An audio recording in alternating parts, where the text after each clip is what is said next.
Bonjour à tous, j'espère que vous allez bien. Voilà, aujourd'hui je vais faire une vidéo sur un songe reçu de Dieu, encore une fois, concernant tous les magasins dits alimentaires qui vont prochainement fermer. Donc je raconte le songe et ensuite je vous explique comme je fais habituellement. Voilà, donc dans le songe, j'ai rêvé que j'étais devant un magasin, un Intermarché ou un Carrefour il me semble, et il était fermé. Et donc pas encore ouvert. Et j'ai dit à un frère présent avec moi, tous les magasins vont fermer bientôt en vue de la famine qui arrive. Déjà les Lidl fermeront tous bientôt, les Carrefour aussi, et ensuite le magasin donc a ouvert, en face de nous deux. Et donc je suis allée au rayon légumes et j'ai pris du maïs et j'en ai mangé directement et ensuite mis dans un sac pour acheter. Voilà, donc je partage ce songe pour vous faire savoir cette information. Car les gens ne se lèveront pas pour provoquer la guerre civile tant que leur frigo ne sera pas vidé simplement. Tant que leur frigo sera toujours plein, ils ne se lèveront pas pour faire la guerre civile que le gouvernement attend tant. Mais dès que le frigo sera vide, alors là, ils vont se lever et gueuler, piller, tout casser, faire preuve d'un grand égoïsme, quitte même à tuer pour avoir leur miette de pain, ils vont penser qu'à eux. La parole même le dit, ils vont être cannibales, ils vont bouffer leurs propres enfants, c'est la parole qu'il dit.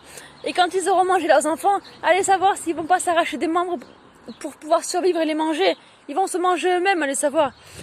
Ils vont doucement fermer tous les grands magasins dits alimentaires, voire même les petits. Allez savoir.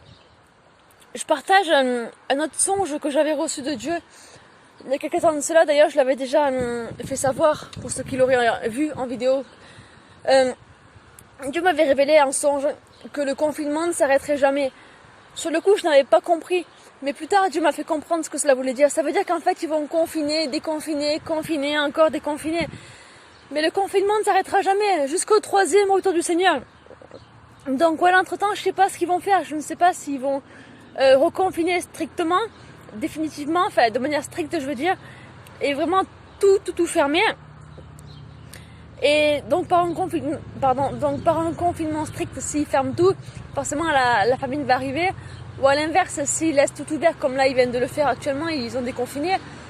S'ils laissent tout ouvert, mais qu'ils font un truc du genre, pour ceux qui n'auraient pas vu, vous êtes au courant, enfin vous avez vu sur mon média l'histoire du canal de Suez.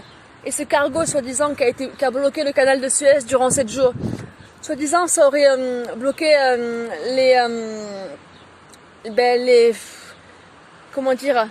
les cargaisons alimentaires. En gros ça empêchait les gens de recevoir leur fourniture, enfin leur nourriture, tout ça. Enfin, je sais pas comment dire ça, mais voilà, leur provision, quoi, voilà, alimentaire. En gros, ça a bloqué les stocks de provisions alimentaires dans les magasins durant 7 jours, voilà. Mais c'était prévu, c'était fait exprès. Il se peut qu'ils fassent un truc du genre il n'y a pas de confinement, mais il y aura un accident ou un truc du genre qui provoquera justement une pénurie alimentaire et les magasins vont fermer. Ou j'ai vu récemment également que tous les Lidl, soi-disant à cause d'un coup de gueule, tous les Lidl allaient fermer. Vous voyez, j'ai aussi vu récemment que certains magasins comme Carrefour avaient fermé à cause des employés qui étaient malades. Vous voyez, donc ils vont inventer n'importe quoi pour arriver à leur fin, simplement. Donc voilà, vous vous souvenez également du calendrier que j'avais partagé sur le plan des Illuminati. Tout ne s'est pas réalisé, mais beaucoup de choses se sont réalisées dessus. Et si on s'y tient, la famine serait possible donc cet été.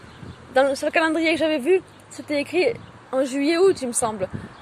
En juin, le début de la guerre civile, le début des tensions sérieuses, et en juillet-août, la famine. Je dis pas que ça va arriver comme ça, mais en tout cas, été ou pas, ça va arriver, c'est clair. Donc voilà, peu importe, préparons-nous, car c'est de plus en plus imminent, et que cela arrive dans les semaines à venir, ou dans 2-3 mois, voire plus. Ça va arriver, et avant l'enlèvement, je pense bien. Donc préparez-vous, faites des provisions, faites des stocks. Même si Dieu va nous protéger, nous nourrir, forcément Dieu sera là pour nous. Mais Joseph avait Dieu également, et pourtant Dieu lui a demandé de se préparer. Vous savez que l'homme est du genre à paniquer et à s'inquiéter pour rien. Donc cela va nous éviter de paniquer, de nous inquiéter pour rien. Et si vous avez à manger chez vous, cela vous évitera de devoir souffrir de la faim, vous mangerez à votre faim, et cela vous évitera de devoir vous inquiéter, stresser pour rien, même pour vos enfants, même vos animaux. Cela vous évitera de paniquer, de devoir tous les jours aller chercher à manger à l'extérieur et voir côtoyer la violence et la haine des gens. Enfin voilà, cela vous évitera bien des problèmes. Vous pourrez rester tranquillement enfermé chez vous avec votre famille sans les mettre en danger ou autre. Parce que même on est protégé en Christ, oui, Dieu nous nourrira. Mais Dieu nous donnera ce qu'il nous faut. Alors que vous savez que l'être humain, parfois, est gourmand ou autre. Et si on veut, en plus des friandises ou autre, ben, faites des réserves de tout ce que vous aimez, de tout ce dont vous aurez besoin, et faites des réserves, voilà. Enfin, sur ce, parce que bientôt vous aurez plus rien, on n'aura plus rien. Enfin, Dieu nous nourrira, mais on aura, voilà, que ce qui se conserve. Enfin, sur ce, que Dieu vous bénisse et partagez, et que Dieu vous garde. Bye.